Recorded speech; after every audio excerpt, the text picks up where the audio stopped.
Salam, hər vaxtınız xeyir olsun əziz izləyicilər. Dünən paylaşdığımız sualın izahını bugün inşallah ki verməyə çalışacağım.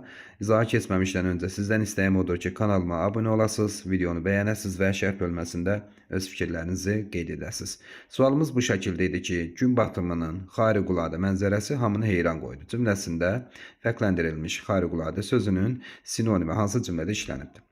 Öncəliklə qeyd edim ki, xariquladə sözünə yaxın mənalı söz ecazkar sözü olacaq. Ecazkar söz olacaq və qəribə sözləri olmuş olacaq. Qəribə.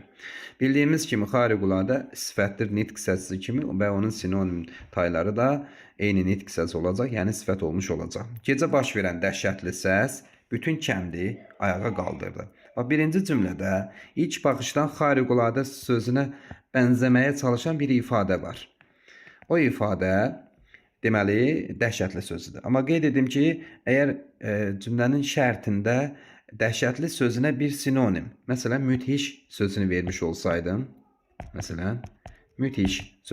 olsaydım, yaxud qorxunc sözünü vermiş olsaydım, o zaman bu variantı, bu cavabı götürə bilərdik. B variantı, onun bu xəstəlikdən sağalması həkimlər üçün əsl möcüzə oldu. Bax, möcüzə sözü təbii ki, xariquladə sözü ilə yaxın mənalı söz deyil. Məsələn, möcüzə şəklində yox. Məsələn, mən cümlənin şərtində bir fövqəltəbii sözünü yazsaydım, ecazkar sözünü yazsaydım, qeyri-adi sözünün sinonimi soruşsaydım, möcüzəli sözü ilə yaxın mənalıdır həmin sözlər, o zaman həmin variantı götürə bilərdiniz.